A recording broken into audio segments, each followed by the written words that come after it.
Microsoft Fabric, Data Wrangler, data science.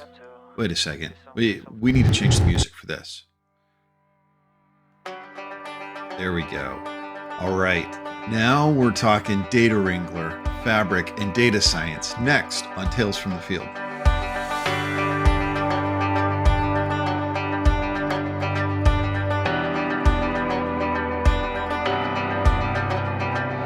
This is your first time finding your way over to Tales from the Field, give us a like and give us a subscribe. We drop content every Monday, Tuesday, and Wednesday. On Tuesday, we have our Azure Data Community Roundtable, where we feature content from the creators in the Azure Data community for their Azure Data community. And then on Mondays and Wednesdays, we have our MS Tech Bits, where we solve some type of technical problem that we've found working in the field with customers or working with product groups or just on our own. You're watching one of those right now. Let's get over to that great content. We're going to start out in our documentation looking at how to accelerate data prep with Data Wrangler. And Data Wrangler is a notebook-based tool to be able to help us conduct data exploratory analysis. A couple of limitations that we have real quick. Keep in mind that Data Wrangler only supports Pandas data frames, and it works better on larger monitors. So great stuff. We're going to use the sample data set here, and we're going to head over to our workspace. We're going to click Show All, and we're going to go straight into a notebook. With this notebook, I'm going to paste our code from our documentation, and we're going to pull in the Titanic data set from a GitHub repository. I'm going to rename this data frame because I want to make it a little more obvious. Instead of it just being DF, we're going to say Titanic_DF. Now, once this data frame loads up, the nice thing is we're going to be able to use this right away. All we have to do is go over to our data tab, click on it, and launch Data Wrangler. And then we choose the data frame that we want to use. So the nice thing is we could use this with multiple different data frames in our system. Now, the key thing, as this begins to load, we see here's all the header information, the median information, a breakdown of information that we can see specifically within Data Wrangler, which makes it very easy for us to be able to graphically see this information. But that's not all. We can begin to immediately see here's a summary of our data. And I see we have missing values in age, cabin, and embarked. Now let's play around with this for a second because it's important to understand how the tool works. We're going to start off by going to age because we have a lot of missing values over there. And what I could do is I could say find and replace.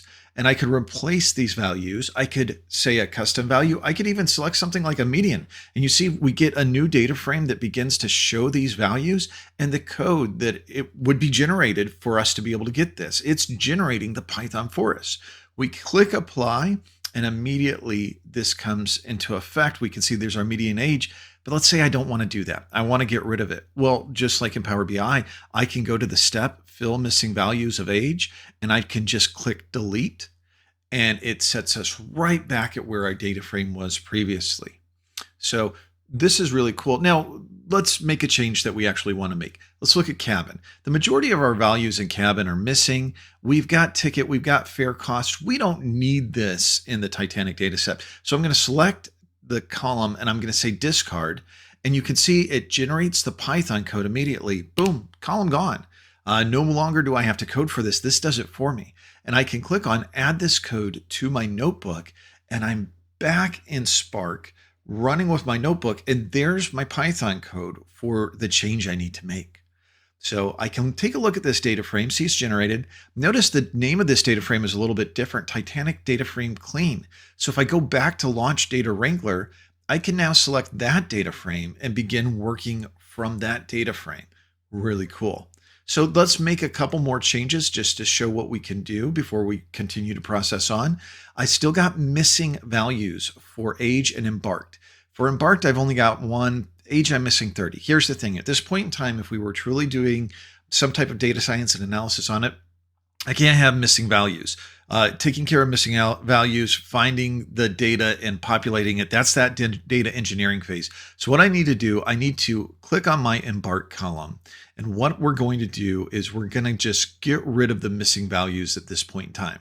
Now, if the missing value was an attribute that we wanted to track, we could just replace it with a different value to denote that it's missing. In this case, it does us no good. So I'm going to go back over to my operations, and I'm going to go to my drop missing values under find and replace. I'm going to click apply. And what that will do is it will apply the code, but you can see it also generated the Python code for me. Well, we're not going to stop at just one change here. I also want to be able to do this for my other missing values that we had on age. So we're going to get rid of these missing values. We're going to go to drop missing values again. We're doing it on the age column this time. We'll click apply. And once that happens, my data frame is now in a set where I'm not missing any data and I could begin to work on my computations.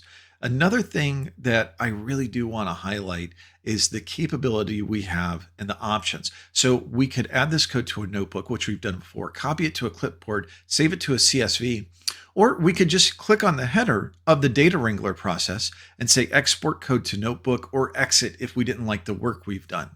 And at this point in time, I can run this. There's my clean data frame.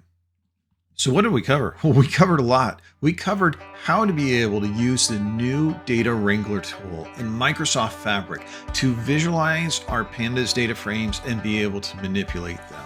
And keep in mind, if we wanted to write this to our lakehouse or we wanted to write this to our files, we could very easily do it by converting our Panda data frame, just like we did in our previous video where we dove into how we can use pandas and write things to our lakehouse and visualize data using Go to the Movies and OpenAI. So make sure and check that video out. You know where we like to keep this going? Down in the comments. Any questions, anything we didn't cover, something you'd like to see? Well, please sound off. We'd love to hear from you. All right. Thank you so much for joining us on Tales from the Field. Take care out there. Bye.